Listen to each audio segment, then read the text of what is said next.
Hello guys, and welcome to this brand new tutorial on Xamarin Forms. So inside this tutorial, what we'll be discussing about is we'll be discussing about the list view. So let's get straight into the code. Inside our XAML file, we can write list view inside the content page, of course. List view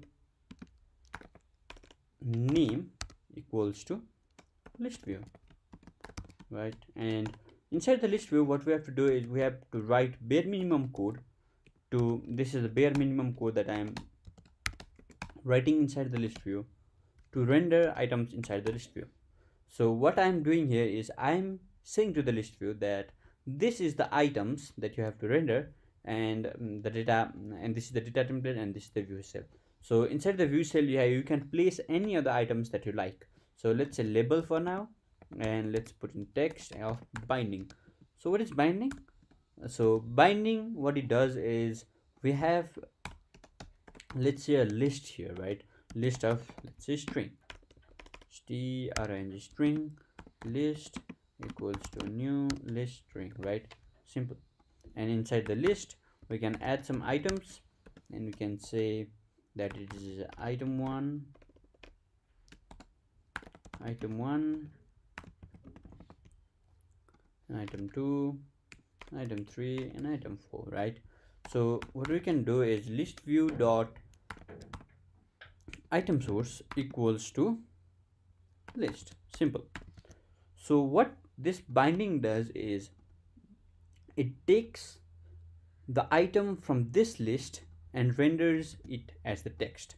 So what it does is it creates number of items, number of labels inside the list view, right? So what are the items that will be inside the list? It will be this item 1, item 2, item 3, and item 4. If you see here in the simulator, we can see that item 1 to item 4 have been rendered inside the inside the list, right? So let's make this a bit complex. Let's go into a real life scenario, like let's say we have a class here, say student, and we can define some properties inside it. So let's say it is an int, and this property is, say, roll number, right? And say let's add another property here. Let's call this as string, and let's call this student name, okay, name, right? And let's copy this one more time and say class name, let's say. Okay, like these are the 3 properties inside the list. And if we change the list of strings to list of students, and then we say, we cannot just say now I listed add and strings, right? So this will not work here. What we can do is we can run a loop, let's say, because we want to add a bunch of elements, so a loop will be easier to do. And instead of max here, let's say 10, we want to add 10 elements. And let's say student, let's define a new object of student type, student equals to new student. Let's define some properties inside this, and let's say roll number equals to I, and then let's say student name equals to student plus I, and then add class name equals to class plus I. So in real life this will be a different scenario. You can manipulate these data in a different way. So what we can do is list.add and say student, right? So when it adds these 10 students one by one inside the list. Simple. Now if we go to XAML page, we cannot just render this complex object inside the XAML like that. So what we have to do is let's use our knowledge from the previous video. Let's delete this, and let's use a grid, right? So inside the grid, what we can do is grid.column definitions.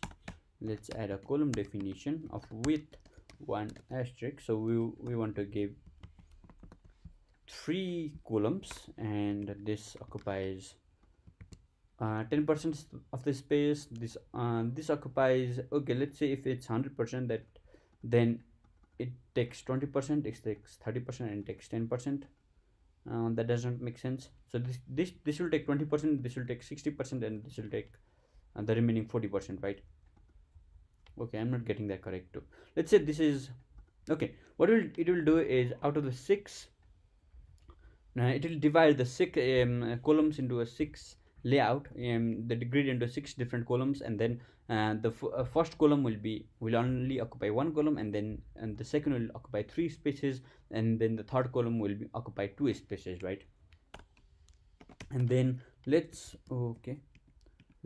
add a label and say as text equals to binding, and inside now binding we have to do, what we have to do is we have to add a path, and we can just add path, or let's say a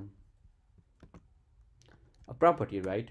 So we can add this property to this binding, and then say grid.column equals to 0 because array is start at 0, and then column.1 and column.2, right?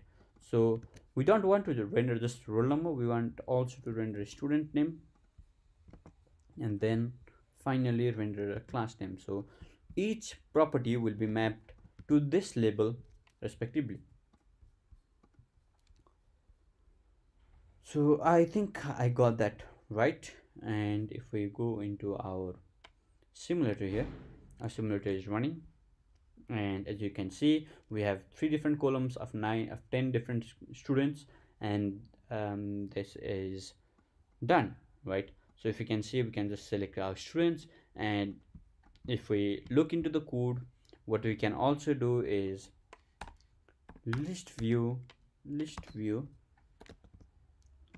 dot item selected plus equals to, we can add ListView underscore item selected. We can create a new, for some reason it sent me there, but it should not send me there. Okay. Sorry. So what we can do is we can add item selected event to this list view, and we can write something like, let's say, okay, display alert. So display alert is used to show a message to the user, like let's say display alert title is item clicked, item selected, not clicked, selected, and we can say the message should be e dot selected item dot toString plus, so toString is a method, plus has, let's say, has been selected, and let's say okay, right? Why not? And we have to add a keyword called await, because we want to wait, we want the user to click OK before the dialog box closes. So we say await, and we also put async in it, because await and async go hand in hand with each other. We will talk about async and await in the later videos. This is just because the display alert requires an await, so it is just to show you that how item selected works, right? So if we select an item here, so a message displayed, item selected, hello world, that student has been selected, but this is not the thing that we want to render, right? We do not want the hello world that student has been selected. No, we do not want that. So let's change it to say string text equals to e dot, let's not say e, let's say ListView dot, let's take the index selected item dot,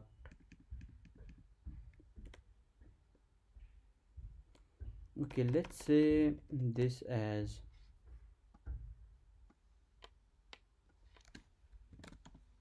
Okay, let's say this as e dot selected item, and we can change the selected item because this selected item is a student type or a student class. So student equals to e dot selected item, and we can change this to student. We can parse this, or we can typecast this as student, and we can say student dot name dot student name has been selected, right? So what we did we parsed the selected item from to the student class. We typecasted to the student class because we know that the item that will be selected is of student class, and then we displayed an alert showing the student's name and the message, right? So as you can see here, item selected, student 9 has been selected. If you get hit OK and then select student 6, student 6 has been selected, and this is pretty straightforward now. So let's go into this thing here, and we can also change some properties like separator. So what we can see here is inside the hello world project. So if you see this black line that appears here is a separator. So we can turn that off, equals to none. So visibility separator, visibility equals to none. And if we render this, the lines should go. The lines, I hope, is gone now. Waiting for the project to open, and as you can see here, the lines are gone. If you want it this way, you can render this way, and if you do not want it that way, what you can do is separator visible equals to default, or you cannot put anything. By default it will be shown, and then write separator color equals to, let's say yellow, no, let's say red, right? And then the separator colors change to the color red.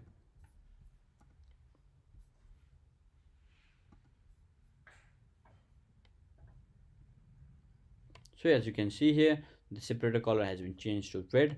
And if you see in Android and iOS, what you'll see a different thing is these lines will not be present throughout the Android project as seen here, right? So inside Android, the separator will be available up to here only, and rest of the columns of the rows of this list will not be shown. But in Android, but in iOS, all the rows are shown because that is how the platform works. And as you can see here, we have displayed a simple list, and we have added some items to it. We have changed some events, we have manipulated some item change events, and we have displayed a message too. So thank you guys for watching this. If you have any queries, leave it in the description below, and you can also ping me on Twitter, on Facebook, or on LinkedIn. If you have any queries, I'll answer your queries there too. So if you have problems, please let me know that, and and I'll try to answer your questions in the later videos or in the comments itself. If you like the video, leave a thumbs up and subscribe to my channel. Thank you guys for watching this video.